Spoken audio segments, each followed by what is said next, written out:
ആഗ്രഹിക്കുന്നത്. ഹായ് വിഷ്ണു, എന്തെങ്കിലും ചോദിക്കാനുണ്ടെങ്കിൽ നമുക്ക് പെട്ടെന്ന് ചോദിക്കാം. അപ്പോൾ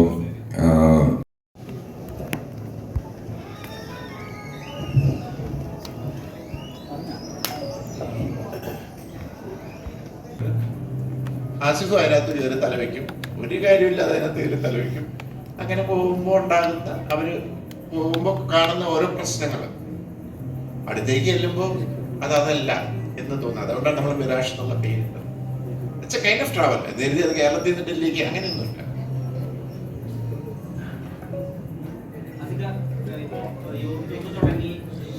നമ്മൾ ശരിയാണെന്ന് വിചാരിക്കുന്നതിന് അതല്ല ശരി എന്ന് പറഞ്ഞ ഒരുപാട് യൂട്യൂബേഴ്സ് ഉണ്ട്. ഇപ്പൊ ഇന്ത്യക്ക് ഇപ്പൊ ധ്രുവരാത്രയുണ്ട്, മദൻ ഗൗരി ഉണ്ട്, അങ്ങനെ ഒരുപാട് യൂട്യൂബേഴ്സ് ഉണ്ട്.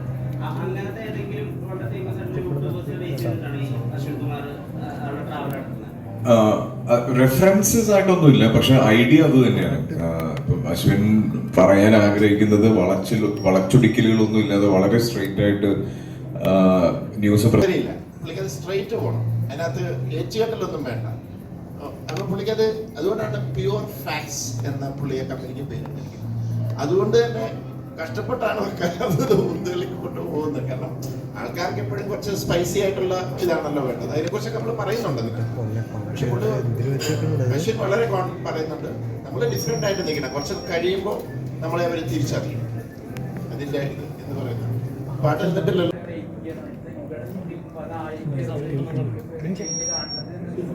ഇതിനകത്തും നിങ്ങളെ സർപ്രൈസ് ചെയ്യുന്ന എലിമെന്റ്സ് ഉണ്ടാവാം.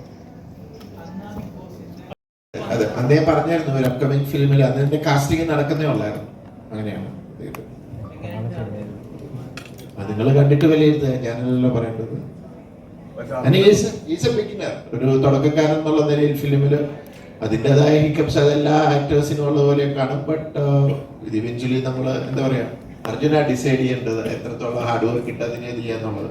എൻ്റെ ഒരു കാഴ്ചപ്പാടിൽ നമുക്ക് ആ ക്യാരക്ടറിന് വേണ്ട രീതിയിലുള്ള പെർഫോമൻസ് അതിന് വേണ്ടിയിട്ടുള്ള അർജുൻ ചെയ്ത് തന്നിട്ടുണ്ട്. ഇനി ഫ്യൂച്ചർ അർജുൻ്റെ കയ്യിലാണ്.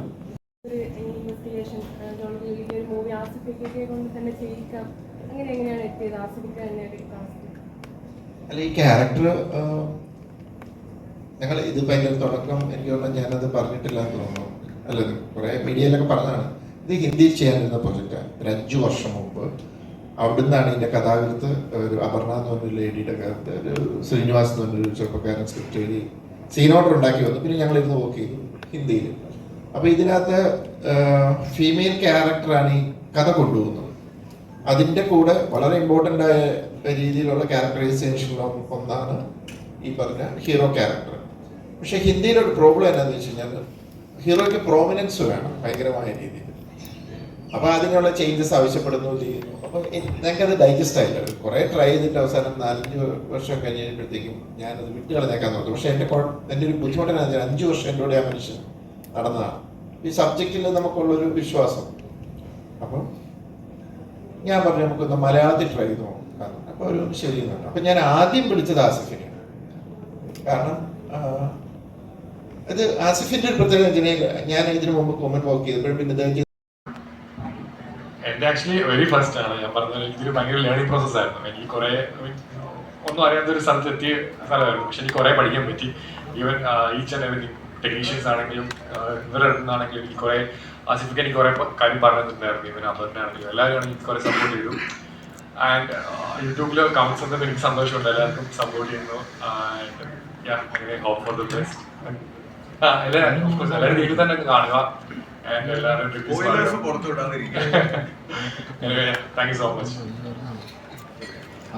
പിന്നെ അപർണ എന്നുള്ളത് ഇപ്പം സൺഡേ ഹോളിഡേ ആയാലും കിഷ്കിന്ധകാണ്ഡം ആയാലും എല്ലാം ഡയറക്ടറുടെ ചോയ്സ് ആണ്. ഒരിക്കലും എനിക്ക് എൻ്റെ അടുത്ത് റെക്കമെൻഡേഷനോ സ്പേസോ അങ്ങനെയൊന്നുമില്ല.